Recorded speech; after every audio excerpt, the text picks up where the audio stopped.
जी sir. Sir एक बात आप करते हैं अक्सर अपने बुद्धिज्म के हर एक मूवमेंट में कि तथागत गौतम बुद्ध ने अहिंसा की बात नहीं करी है, लेकिन आप बुद्धिज्म में कई बार कहते हैं कि जो हिंसा की बात आ जाती है कि जो आदमी पागल हो गया है उसको मार। इस पर क्या कहेंगे? ऐसा है जो तथागत गौतम बुद्ध की विचारधारा यदि हम सही मायने मानकर चलें, उंगली माल जैसे हिंसक व्यक्ति को जी, जिसने 999 लोगों की हत्या करके अपने गले में उंगली की माला बना ली थी, ऐसे व्यक्ति को अपनी करुणा और मैत्री से भिक्षु बनाने का काम किया। तो ये हमारे दिमाग की वजह, हम कितना उस व्यक्ति को किस लाइन तक ला सकते हैं। और तथागत गौतम बुद्ध के धम्म में अपनी सुरक्षा भी है। जहां हमारे लिए जान का खतरा हो, उदाहरण के लिए घर में सांप निकल जाए, वो जिसको भी काटेगा उसका जीवन बर्बाद कर देगा। इसी तरह से रास्ते में चलते हुए कोई पागल कुत्ता आ जाए, वो भी जिसको काटेगा उसका जीवन बर्बाद हो जाएगा। इस तरह से मैं समझता हूँ कि जहाँ अपने जान सुरक्षा खतरे में हो, वहां पर अपनी रक्षा भी करनी चाहिए। ये इंसानों के लिए बताएं सर, जानवरों की बात नहीं करेंगे हम, ह्यूमैनिटी की बात करेंगे। मानव के लिए यदि किसी इंसान में कोई कमी आ गई, जैसे उंगली माल का भी आपने उदाहरण दिया। हाँ जी, इस पर बताएं। तो ऐसा है, अगर कोई जहाँ हमारी जान खतरे में है तो हमने अपने बचाव के लिए हथियार उठाने पड़ सकते हैं, क्योंकि जहाँ हमारा जीवन ही नहीं रहेगा। लेकिन साहब बुद्ध ने तो कभी हथियार नहीं उठाए। ऐसा है कि बुद्ध के समय में इतने हथियार नहीं थे, विचार ऐसे नहीं थे। आज जब अपनी जान ही नहीं रहेगी, अपनी सुरक्षा के लिए तो हमने हाथ पैर मारने पड़ेंगे। आर्य तो तब भी एक्टिव थे सर, जैसे आज एक्टिव है ऐसे उस समय एक्टिव थे आर्य। वो एक्टिव थे तो हमारे लोग भी एक्टिव थे, लेकिन इन लोगों ने हमारे लोगों को दानव कह दिया, मानव को दानव बना दिया। ये देवता बन के वसुर बना दिया। वैसे आर्यों की क्या कहानी है, थोड़ा सा शॉर्ट में बताएंगे? ऐसा है, ये तो भारत के पहले प्रधानमंत्री ने भारत की खोज में लिखा है कि आर्य यूरेशिया से आए थे। ये अब मानने को तैयार हैं? ये माने या नहीं माने, कुछ लोग तो अपने बाप को बाप नहीं मानते। तो जिद के आगे अगर जीत हो तो सही हो, लेकिन ऐसे लोगों की जिद होनी चाहिए जिसमें समाज को फायदा हो, और जिससे नुकसान होता हो वो जिद किसी काम की नहीं हो। भारत को बौद्ध में बनाना पड़ेगा, इस देश को दोबारा फिर बौद्ध की शिक्षाओं में ढालना पड़ेगा। और मैं समझता हूँ ये जो धार्मिक क्रांति हो रही है यहाँ 5 अक्टूबर से लेकर के आज जो 8 नवंबर आ गया, मैं समझता हूँ धार्मिक क्रांति उत्तर भारत में बहुत बड़ी हो रही है। मुझे तो लगता है जो बहुजन और बौद्ध अम्बेडकरवाद की बात करते हैं, सबसे ज्यादा 90% तो वही नकली हैं। ऐसा है, आप निकाल के देख लीजिएगा। ऐसा है, पूरे भारत में घुमा दूंगा आपको। वो बात कैसे बदलेगी तस्वीर, कैसे बाद में भारत बनेगा? ऐसा मैं हरियाणा में रहता हूँ और अभी मैं देख रहा हूँ कि युवा है ना, युवा इस 5 तारीख की क्रांति के बाद युवा भी अपनी शादियां बौद्धिज्म की तरीके से करवा रहे हैं, विचार बदल रहे हैं। मैं ये नहीं कह सकता कि निश्चित समय में फटाफट हो जाएगा, लेकिन वो हजारों साल की गुलामी छोड़ने को तैयार हो रहे हैं। इससे हमारे समाज में बहुत बड़ा परिवर्तन आ रहा है। युवा बुद्ध की ओर चल रहा है। युवा पीढ़ी अपने आप को अंधविश्वास और पाखंडवाद से मुक्ति के लिए ललायत है। तो सर आप कह रहे हैं ये 5 तारीख के बाद हुआ है, तो पिछले 70 साल से जो बहुजन समाज के अम्बेडकरवादी नेता थे वो क्या कर रहे हैं? मैं ये कह रहा हूँ कि पहले भी था, लेकिन इस 5 तारीख से और भी ज्यादा क्रांति आई। ऐसी बात नहीं, उन लोगों ने अपने समय बहुत काम किया। हम भी 2004 में बने थे, 2001 में 4 नवंबर 2001 में आदरणीय सर कैसे काम किया है सर? काशीराम साहब कहते थे सम्राट अशोक का भारत बनाना है, और बहन जी कहती है उनकी शिष्या है वो आज तक बौद्ध धर्म को नहीं अपनाए। ऐसा देखिए, वो तो कह रही है परशुराम की सबसे बड़ी देखो वो एक राजनेता और राजनेता में सबको लेकर के चलना पड़ता है, वो उनकी अपनी राजनीति है।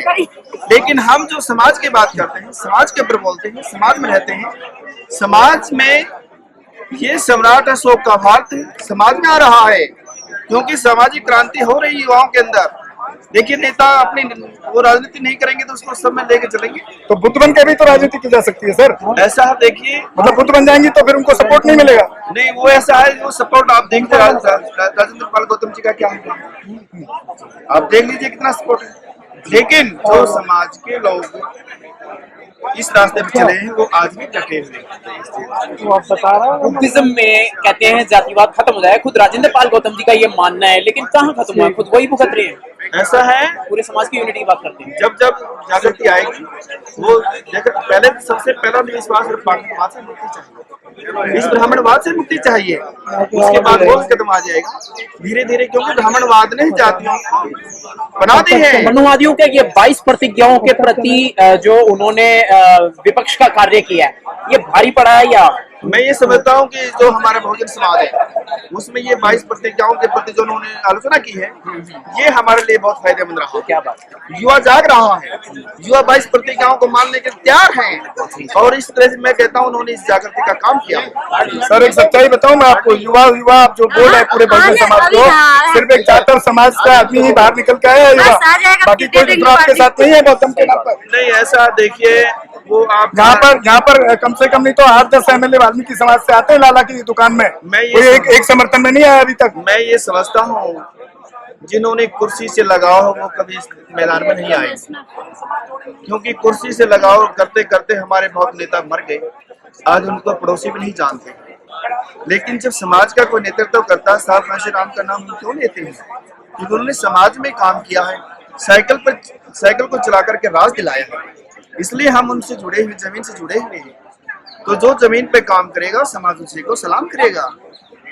धन्यवाद सर, बहुत बहुत धन्यवाद। जय भीम, जय भारत, जय संविधान में अम्बेडकर मिशन से गौतम रत्ना है, और हमारे साथ में यहाँ पर जंतर मंतर पर राजेंद्र पाल गौतम जी ने जो आज का प्रोग्राम रखा, जो 22 प्रतिज्ञाओं के पीछे पूरे देश में बवाल हो रहा है, यहाँ पर एक साहब बैठे हैं जो बहुजन समाज से हैं, और जितेंद्र कुमार, नाम लीजिए जितेंद्र कुमार जी, बहुजन संघर्ष के संपादक। जी जी, बहुजन संघर्ष के संपादक हैं, ऑलरेडी पत्रकारिता में है, और उनका वाम से बीएसपी और बीएसपी के फाउंडर मेंबर हमारी अहम भूमिका रही है। जी जी सर, आज ये जो प्रकरण हुआ है अभी राजेंद्र पाल गौतम जी के साथ 22 प्रतिज्ञाओं पूरे देश के अंदर जो बवाल मचा हुआ है, हाहाकार मचा हुआ है हिंदुओं में खासतौर से, इसको किस रूप में देखते हैं? जब एक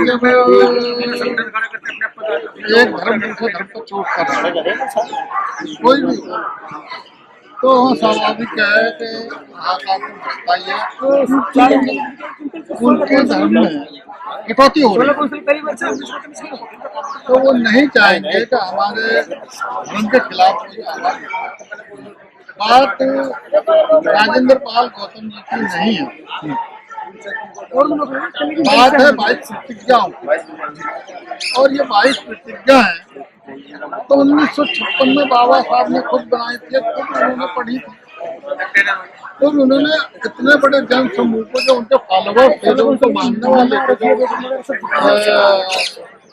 दीक्षा भूमि में उन्होंने आगाह किया था कि जब तक आप हिंदू धर्म को पूछ पकड़े रखेंगे तब तक आपका उद्धार होने वाला नहीं है। तो उस धर्म में से निकलने के लिए चलो निकल भी जाएंगे, तो आगे हम अपना विकास कैसे करेंगे? तो विकास के लिए तो सीढ़ी तो बनानी पड़ेगी ना। तो वो एक सीढ़ी के तौर पर उन्होंने अपने समाज को 22 प्रतिज्ञाओं का अनुसरण कराया, और वही प्रतिज्ञा है जब राजेंद्र पाल गौतम दीक्षा लेते हैं और अपने अनुयायियों को दीक्षा देते हैं, तो नेचुरल है कि वो 22 प्रतिज्ञाएं पढ़ी जाएंगी, नहीं तो उसके बिना वो कार्यक्रम अधूरा है। तो उन्होंने कोई बहुत बड़ा अपराध या गुनाह तो किया नहीं, ठीक है, और कोई जरूरी नहीं है कि उन प्रतिज्ञाओं को सभी लोग माने, लेकिन जो बौद्ध धर्म में आस्था रखते हैं, राजेंद्र पाल गौतम में नहीं, जो बौद्ध धर्म में आस्था रखते हैं वो कम से कम उन 22 प्रतिज्ञाओं का अनुसरण करें।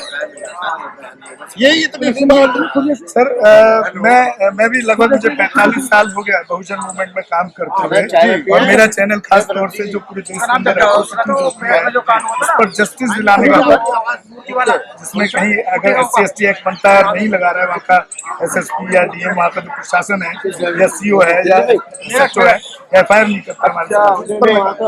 प्रियंका जी आइए, आप भी जरा हमारे इंटरव्यू के साथ बैठिए। आपने भी इंटरव्यू बहुत अच्छे दिया है इनको, जरा आप भी शामिल होइए। अजय, आप प्रियंका पासवान जी हैं।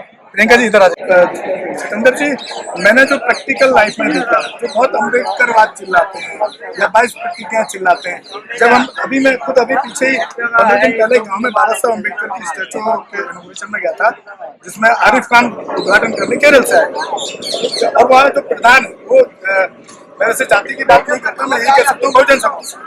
जब मैं उनके घर में गया, जब उन्होंने चाय के लिए बुला लिया, तो उनका कोई कमरा ऐसा नहीं था कि जिसमें वहाँ पे जितने भी हिंदुओं के देवी देवता हैं, अंधविश्वास पाखंड, जो किसको ये कमरा नहीं था जिसमें वो नहीं था, और एक तरफ वो अम्बेडकर का स्टैचू था। तो ये बदलाव कैसे आएगा, तो बहुत टाइम हो गया। देखिए, समाज में अलग अलग तरह के लोग, कुछ लोग आपकी होते हैं, कुछ धरातल पर काम करते हैं, जो बौद्ध धर्म को मानते हैं, जो बाबा साहब अम्बेडकर को मानते हैं, वो लोग कदापि ऐसा काम नहीं करेंगे। और जो लोग इस तरीके का काम करते हैं कि जो हिंदू देवी देवताओं की तस्वीर या अपने घर में रखते हैं और वो बाबा साहब की या धर्म की बात करते हैं, आपको गुमराह करते हैं, अपने आप को गुमराह करते हैं। रोको मत, हमें टोको मत, हमें आगे बढ़ते जाना है। जय भीम का नारा लगाना है, जय भीम का नारा लगाना है, जय भीम, जय भीम। अंबेडकर नेशन चैनल आर्थिक समस्या से गुजर रहा है। अगर आप बहुजन समाज में बाबा साहेब अंबेडकर और तथागत बुद्ध की विचारधारा को अधिक से अधिक लोगों तक पहुंचाना चाहते हैं तो हमें आर्थिक सहयोग प्रदान करें, ताकि हम अपने चैनल के माध्यम से देश विदेश में समता, बंधुता, एकता और संवैधानिक अधिकारों को ज्यादा से ज्यादा लोगों तक पहुंचा सकें। आप अपनी सहायता राशि नीचे लिखे खाते में जमा करा सकते हैं। खाता धारक गौतम रत्ना, खाता संख्या 3169576865 IFSC कोड SBIN 0060336, बैंक भारतीय स्टेट बैंक। आप हमारे बैंक खाते का विवरण स्क्रीन पर भी देख सकते हैं। Hello friends, hi everyone, welcome to Rose Cinema. Rose Cinema पे आपका स्वागत है, जहां आपको देखने को मिलेगा hosting, action, comedy, suspense, sting, untold story. हमारे चैनल रोज सिनेमा को लाइक, शेयर एंड सब्सक्राइब करना मत भूलिएगा। भूलिए। मैं गौतम रत्ना आपका बहुजन फिल्म प्रोडक्शन में स्वागत करता हूं, और आप हमारे प्रोडक्शन हाउस के अंदर अपना कैरियर बना सकते हैं as a film director, as a producer and actor and actress and editor and cinematographer also. अगर आपको फिल्म से रिलेटेड कुछ भी प्रोजेक्ट आपको बनवाना है तो हमारे पास में पूरा सेटअप है, जिसमें फिल्म कैमरा है, शूटिंग लाइट्स है और एडिटिंग है। सारा A to Z एक ही जगह पर आपको हमारे यहाँ पर मिल जाएगा। तो दोस्तों, आप हमें कांटेक्ट कर सकते हैं हमारे नंबर्स पर 9810085714 और 8510005714। हमारे वेबसाइट पे विजिट कर सकते हैं www.filmserviceindia.com, और हमें मेल भी कर सकते हैं gautamfilmsproduction@gmail.com पर। धन्यवाद।